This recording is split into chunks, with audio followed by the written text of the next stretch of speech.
Martha was disgusted by him and quickly said, "Stop talking about love and romance here. Let's leave before that woman comes back. If she returns, we will all die except for Lori." Upon hearing Martha's words, Alan carried Roy on his back and, under Lori's protection, left the place. On Hilda's side, she has already arrived at the command vehicle, looking at the radar in her hand. She found out that Martha and the others had actually disappeared.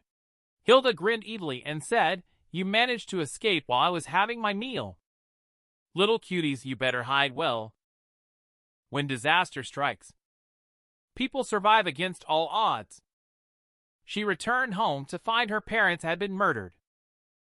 Imagine how much pain she was in at that moment. A few people fled the school and walked along the devastated street. Because insects are more active during the day, Lori and her team found a place to rest first. They planned to take action again at night. But Martha was still very nervous. Alan stepped forward to comfort them. "Lori can hide the scent on us. They won't be able to find us. You should go rest first." Martha nervously said, "Even if there is no scent, that woman can still find us. Getting caught is just a matter of time." Whenever I think of Hilda laughing, both of them found it creepy. For Hilda, they are rare insects. And Hilda is a child who goes out to collect insects. If she catches them, the consequences are unimaginable. Looking at Lori, who has been standing in front of Roy all the time.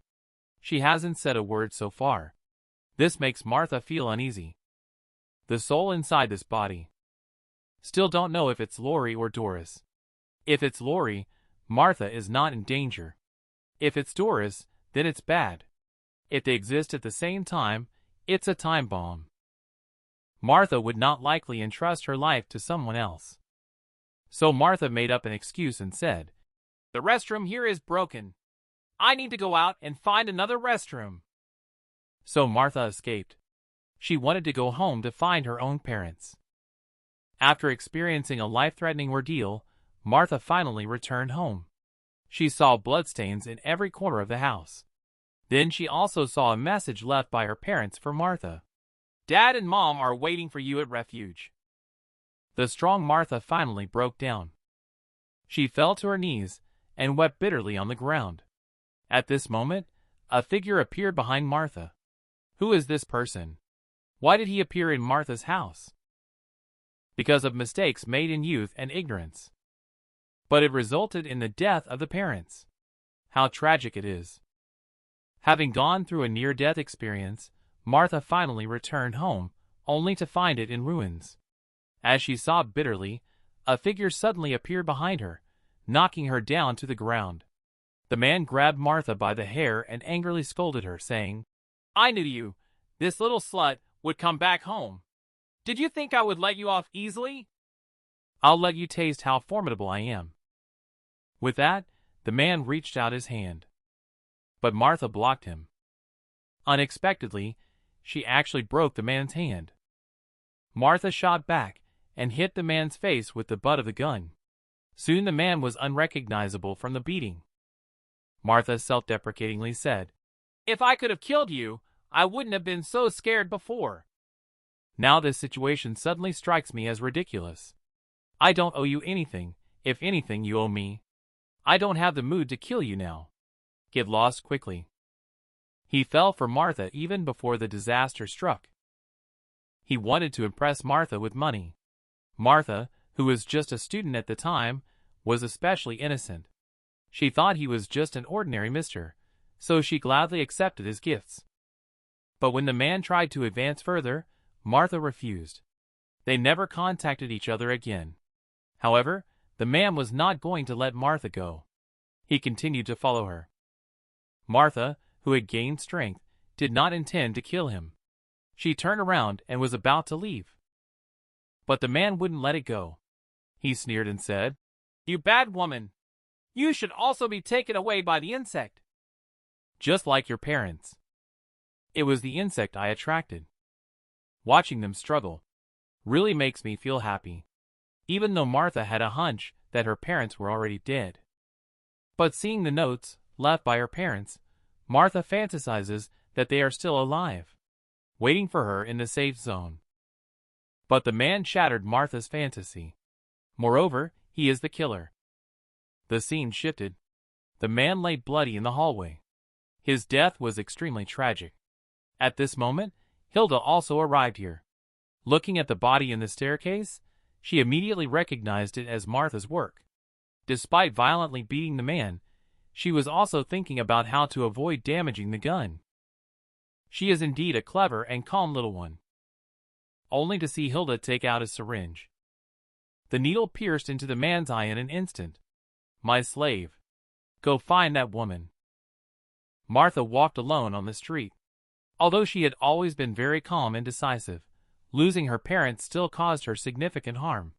Suddenly, cries for help came from not far away. Looking around, a group of thugs were attacking.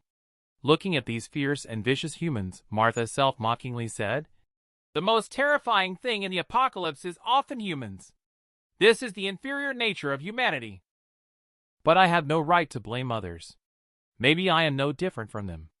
Now that my parents have left me, there is just one more orphan in this world." At this moment, Martha recalled the days spent in the warehouse. Unconsciously, Martha had already taken Alan and the others as companions. Martha walked alone on the street. She thought about being away for so long. Alan and the others must think that I've abandoned them and ran away. They probably have left by now. But what if they are waiting for me? When Martha returned to their meeting point, Alan excitedly hugged her shoulders. "Martha, where have you been? We were worried you might be in danger. We were just about to go look for you." Upon hearing Alan's words, Martha felt for the first time how happy it is to be trusted by someone. And it seems Roy is recovering well too. Everything is moving in a positive direction. Just then, Martha sensed danger. Just as she was about to turn around to prepare to shoot, Alan stopped her. "Take a closer look." It turns out to be Lori. She has evolved again. Skin has grown on Lori's back. The wings can retract. And her body is still undergoing continuous changes. Take advantage of the night. Let's set off quickly. On the way back, I saw many thugs committing crimes. Let's leave the city center first. Go to my uncle's rural homestay. It's sparsely populated there. We can take refuge there first. When it's safe, then we can come back. But Alan wants to go home to take a look. When he heard about going home, Martha shed tears again. "Alan, our parents have gone to the refuge. So we should seek refuge first." Seeing Martha so sad, Alan could only agree for now. In the darkness, a group of thugs are committing acts of vandalism and robbery. After doomsday arrives, this place becomes their paradise. But they don't know? There is a figure behind them watching. The man tracking you is turned into an insectoid. He can track you based on scent alone. It's disgusting to even think about. In the doomsday night, it becomes the paradise of thugs. They burn, kill, and loot, committing all sorts of atrocities. They thought they would reach the peak of life in this way. Little did they know, in the eyes of the insectoid race, they were just food. Just as the few were about to return with a full load, suddenly one person had their neck bitten off by a monster. This scene terrified the thugs. They hesitated for no time and turned to run. However, they were already caught in the trap set by the monster in advance. Desperately trying to escape, they all got stuck in the spider web. No matter how they struggled, it was in vain. With a crunch, the monster instantly pierced through one person's chest. Then the rain-like attacks fell on the crowd. Killing thugs one by one, the monster said, "This is not Martha either. Where are you?" It turns out that this monster was the man tracking Martha. Even if he turned into an insectoid, he wanted to kill Martha. Alan and the others were already on their way to the mountains. However, they were shocked by the scene in front of them. In just a few days, the weeds everywhere had turned into a forest. There was also a foul smell in the air. Martha spat out, saying, and at this moment, the man found them just by Martha's spit. The man chased after them in their direction. Unaware, the group rested on the road after walking all night, while the man watched them from not far away. At this moment, Roy noticed that there was danger ahead in the tunnel. He stopped Alan from going forward. Alan asked Roy what happened, but Roy had lost the ability to speak. Sounds kept coming from his mouth. He told Alan not to go into the tunnel. At this time, Martha felt someone was peeking at her. Turning her head, she saw a giant spider flying towards them at high speed. We can't understand this twisted world. The man went through great difficulties just to see the young lady change her coat. Is this perverse or true love? A huge spider attacked them. Martha hurriedly told everyone to escape. Facing the attacking monster, Alan quickly fired his gun to buy time for everyone to escape. The monster hid behind the car to deflect the bullets, while Alan's line of sight was blocked. The monster circled around to Alan's side and ambushed him. Martha took timely action to force the monster to retreat and saved Alan. Several people fought while retreating. Just as they were about to fall back into the tunnel, Roy stopped them again, refusing to let them pass. Martha suddenly discovered that the tunnel was full of spider webs. The monster had set a trap in their inevitable path. If they were not stopped by Roy, they would undoubtedly fall into the trap and die. Since there was no way back, they had to fight to the death. Alan and Martha, one on each side, fired shots at the monster to distract it. At such a close range, one of them was sure to hit the monster. However, to their surprise, the monster saw through their intentions. Jumped directly into the sky. He was prepared to crush the two of them. At this moment, Lori beside them took off her clothes and stood in front of the two. He emitted sound waves from his mouth, instantly sending the monster flying. Alan seized the opportunity to shoot, but the monster was too fast. Not a single bullet hit its target. At this moment, the monster leaped onto the tunnel behind Alan, preparing to ambush him.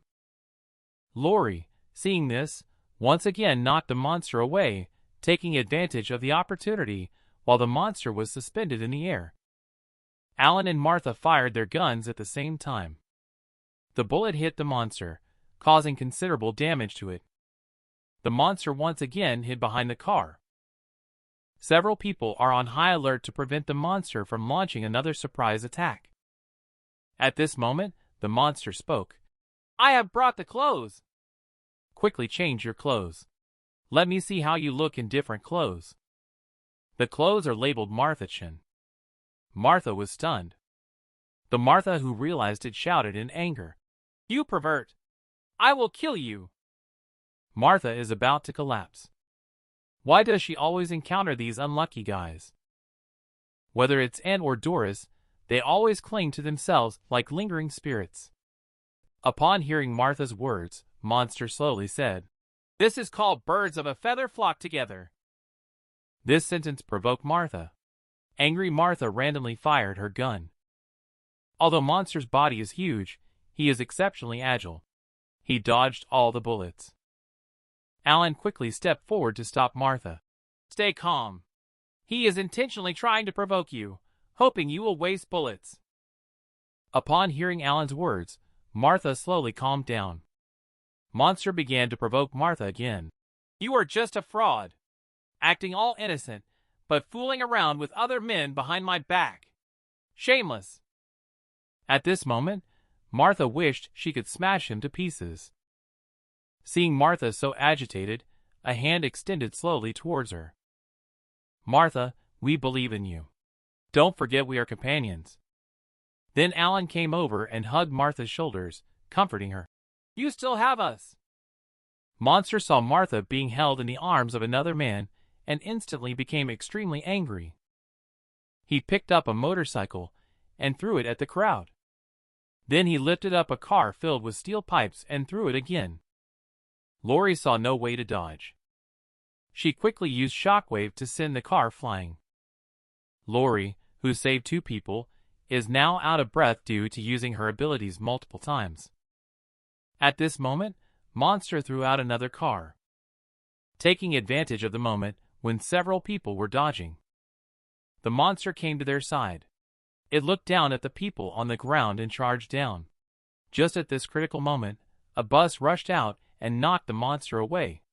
The door opened, and to everyone's surprise, Roy was the driver. Upon seeing this, the few people hurriedly got on the bus.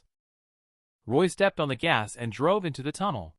The monster, seeing this, quickly chased after. Watching the relentless pursuit of Monster, Martha told Roy to reverse at the fastest speed. Upon hearing this, Roy quickly shifted to reverse. Monster didn't react in time and was pinned under the car. Suddenly, a green liquid sprayed out. Martha opened the car door and walked out. The nearly dying monster saw Martha and smiled happily. "You look beautiful no matter when. I really like you." Martha looked at him with a cold expression. She pulled the trigger directly. Everything was over. "I saved your life. Why would you come to harm me?" On the slowly moving bus, Martha felt heavy-hearted. Martha saw on the internet earlier that a mister wanted to commit suicide after getting divorced. She was curious about what kind of person would have the courage to commit suicide. She then made an appointment with Mr. to see him off. But unexpectedly, when Mr. saw Martha, he gave up the idea of committing suicide. A few days later, Mr. asked Martha out. Mr. brought a gift to give to Martha. Martha initially refused. But Mr. said, "It's because of you that I didn't commit suicide. I don't know why. Seeing you has sparked a fighting spirit in me for life." Then Mr. made an unreasonable request. "Can you just come out and chat with me every week? Just 1 hour a week. Can you just chat with me?" Martha really wanted to refuse. But when she saw the gift was the limited edition handbag she had always wanted, Martha was tempted. Just chatting can help others and receive gifts. Why not help him? So Martha agreed to Mr.'s request. Not long after, Mr. prepared a wedding ring and proposed to Martha. This sudden situation left Martha feeling at a loss. "Mister, are you crazy? I thought we agreed to just chat. Let's not contact each other in the future." Mr. did not listen. He selfishly said, "Baby, this is a designer diamond ring worth $120,000. Starting from today, we are a married couple." Mr. asked Martha for a kiss of commitment. Fortunately, he was stopped by a passerby. Martha took the opportunity to escape. Thought things would end there. She didn't expect to receive a text message from Mr. the next day. He even threatened to go to school to find her. Martha was at her wit's end. She told her good friend and about the situation, and agreed on the surface to help Martha. But Anne, she told the senior students about this. They have already called Mr. They said they are Martha's boyfriends. Mr. won't come to school to find Martha today. They threatened Martha.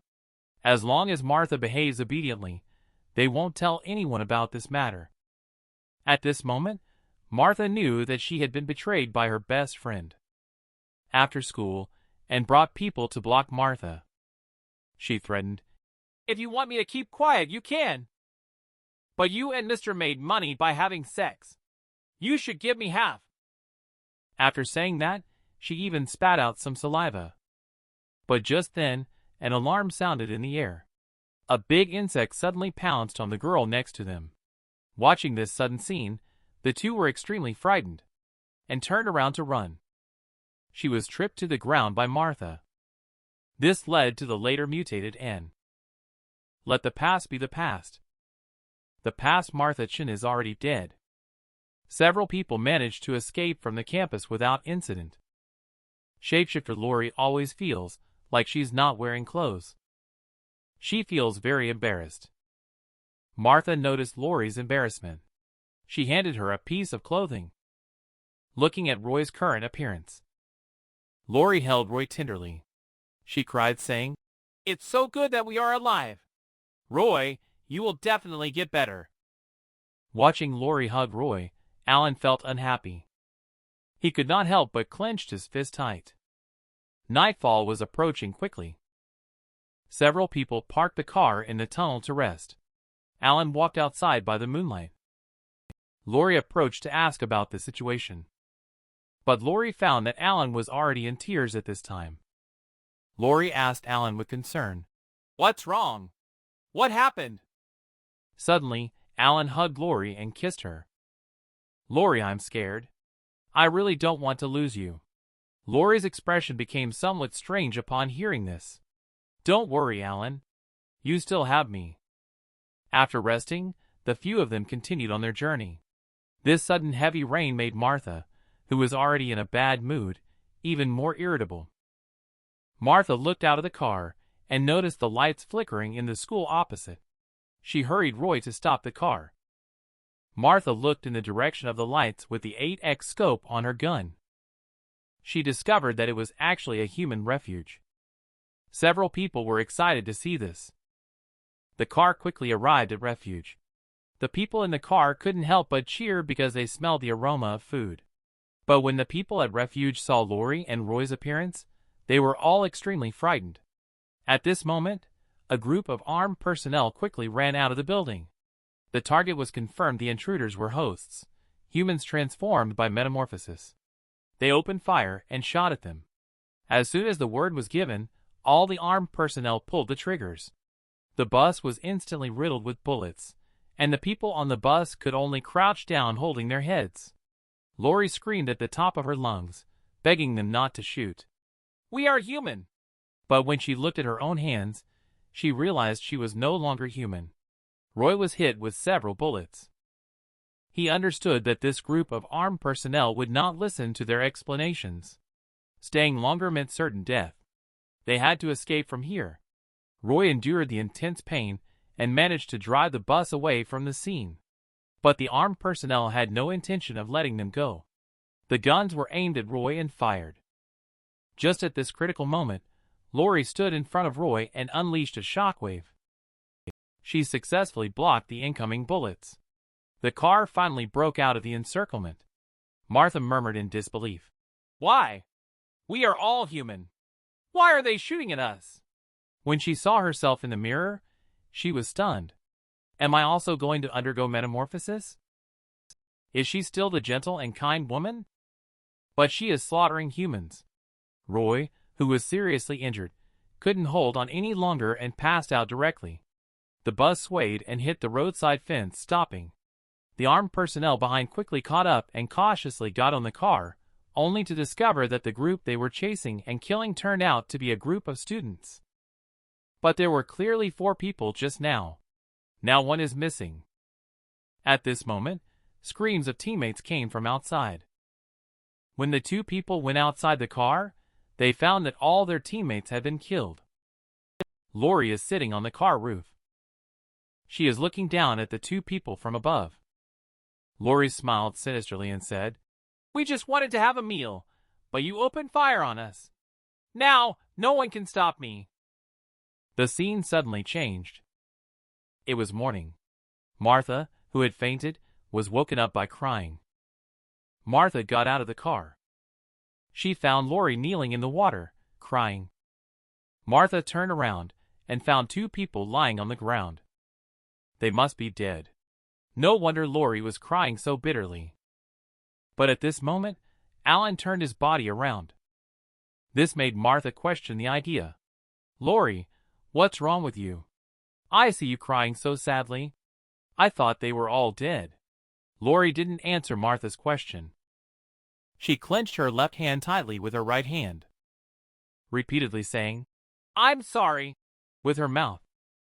It turns out that last night, after Lori took care of all the armed men, she uncontrollably rushed to the refuge.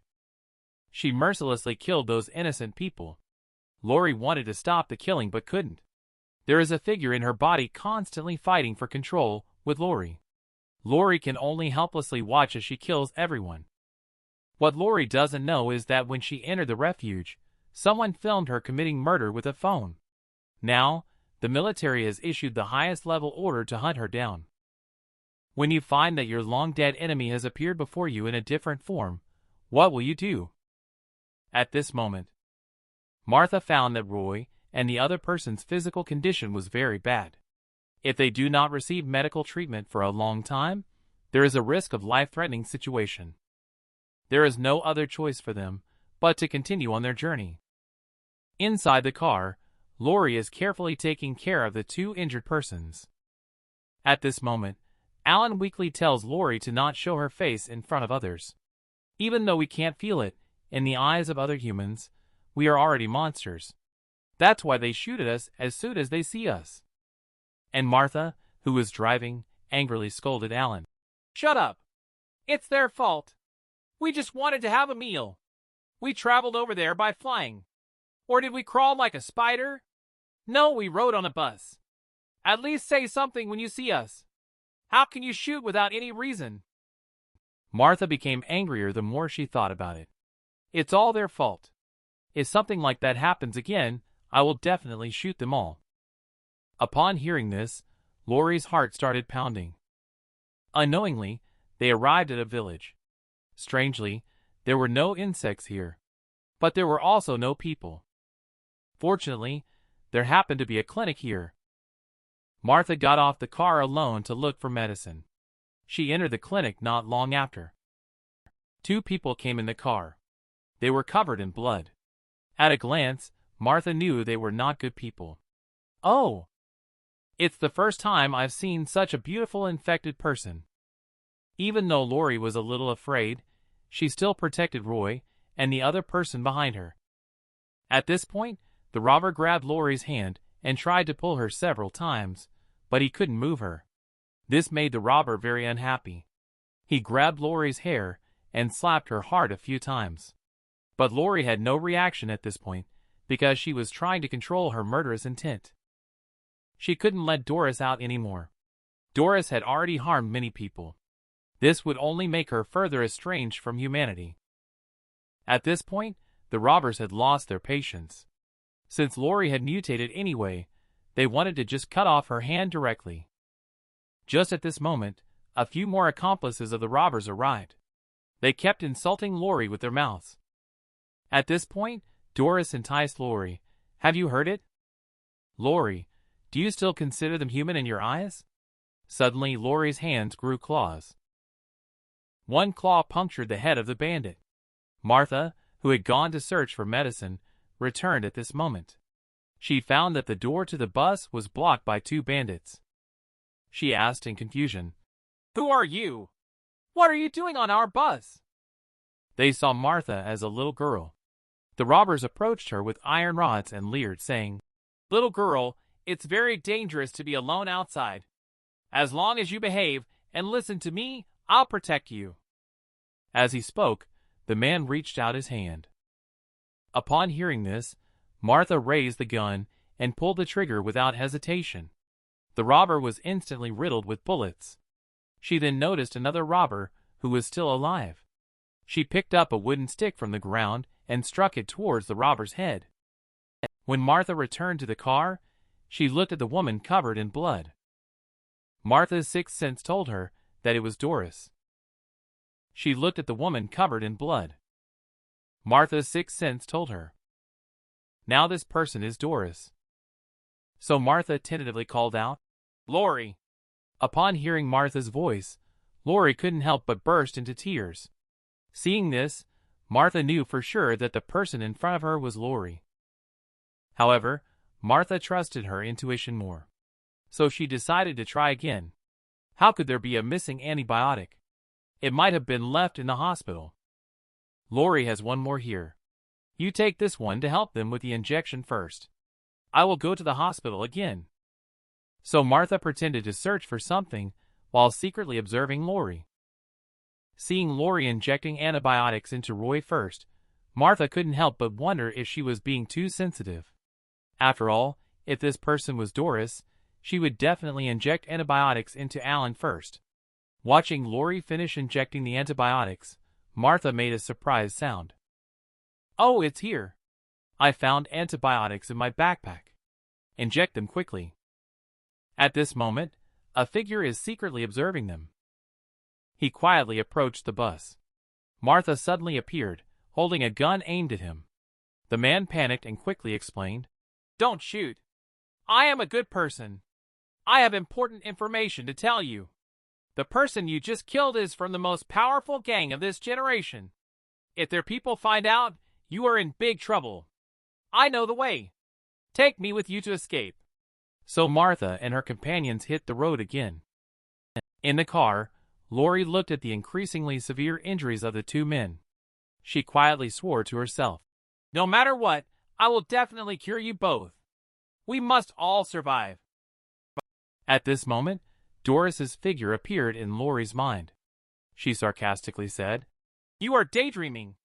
If I hadn't taken over your body just now, you would be dead by now." "Doris, shut up. You entered the cocoon while I was undergoing metamorphosis, trying to take away my power. If it weren't for us being good friends, I would have killed you in the cocoon." Doris coldly snorted. "Now we share the same body. Until we find a way to separate, you must protect my body." In the car, Martha asked Mr. "What's going on with the broadcast you just mentioned? Is it a broadcast from the safe zone? Go and pull it up." So Martha stopped the car by the roadside. Asked Mr. to start tuning the frequency. Soon Mr. received the signal. A woman's voice came over the broadcast. Martha was shocked to hear this voice, because the person speaking inside was Martha's cousin. Her cousin was using a radio to search for her husband. Martha quickly asked Mr. to connect the radio, but they were still not successful. At this time, Lori noticed something unusual. A rhythmic tapping sound could be heard on the radio. Mr. listened carefully. It turned out to be Morse code. After a long wait, Mr. finally deciphered the code. It turned out that there are many refugees gathered in T-City. A person named Manager is expanding his influence, and they have found a way to control a swarm of bees. Martha heard that someone has found a solution. Martha was excited and said, "Let's go to T-City. This way we can not only be protected, Alan and Roy can also receive treatment." So the group of people set off for T-City by car. They could soon reach the area of T-City. Who would have known that there was a group of armed individuals guarding the way halfway? After seeing this, Lori quickly shouted for Martha to turn back. But this is a necessary route to T-City. Martha not only didn't turn back, but also stepped on the gas pedal. Mr. realized that something was wrong and immediately stepped forward to stop it. But he was pressed to the ground by Lori, who covered his mouth. It was Mr. who only discovered that they were members of Metamorphosis. Lori whispered softly in Mr.'s ear, saying, "Be quiet. I can do anything for my friends. Don't test me." However, the car was not stopped. It safely crossed the checkpoint. Martha finally breathed a sigh of relief and happily said, "Thanks to you covering Mr.'s mouth. Otherwise, the consequences would have been unimaginable." Mr. was so scared that he kneeled down and begged, "Please let me get off the car. I didn't know you were members of Metamorphosis." However, Lori did not agree to Mr.'s request because they needed someone who could use a radio. But little did they know that every move they made was being watched. A crisis that had been planned was waiting for them up ahead. This is a premeditated attack. Just a moment ago, the few of them passed the checkpoint safely despite the danger. They just need to pass the toll station in front of them to reach their destination. I didn't expect that. There are armed forces guarding the toll station ahead. At this moment, there came a buzzing sound from the sky. It's a swarm of bees. A large number of bees are attacking them. The armed forces immediately open fire on the swarm of bees. Upon seeing this, Martha quickly turns the steering wheel. She prepares to turn around and leave this dangerous place. At this moment, a hand reaches out towards Martha. Lori sees this and kicks the insectid flying. Immediately, countless insectids come running towards them, terrifying both of them. On the army's side, although their firepower is strong, they quickly fell in the face of the densely packed swarm of bees. Facing the human bullets, the bee swarm showed no fear. For a moment, flesh and blood flew everywhere at the toll station. With the collapse of the defense line, a large number of armed forces were preparing to evacuate. This also made the situation of the several people inside the bus even more difficult. At this moment, the area around the bus was surrounded by insectids. Martha was dealing with the insectids blocking the front of the car while driving hard to break through. Suddenly, a group of gun-carrying insectids rushed out from the side and shot at them without hesitation. The intense firepower almost pierced Martha's body. Martha became angry at this point. Martha pressed the car against the fence, immediately dealing with half of the insectids. Taking advantage of this gap, Martha took Lori's weapon and said, "You go drive. Let me kill them all." Lori drove the car, preparing to escape from here. Suddenly, Lori caught sight of several armed men being attacked by a swarm not far away. The kind-hearted Lori rushed towards the swarm without hesitation and saved 2 survivors. Martha behind her was still fighting insectids desperately. Although she didn't understand, why did Lori risk her life to save people? But now there is no other way. However, the benefits of saving the 2 soldiers are obvious. With the 2 soldiers joining in, the insectids outside the vehicle were immediately wiped out. Lori stepped harder on the gas pedal, preparing to escape from here. However, the swarm behind them was in hot pursuit. However, at this moment, bad news arrived. Both Martha and the soldiers' bullets missed. What should we do? Is it over? What should we do? Are we going to die here? Just as Lori was trying to figure out a solution, Doris appeared in Lori's mind. She sneered, "You are still so incompetent. If you continue like this, your friends will die. Give me your body.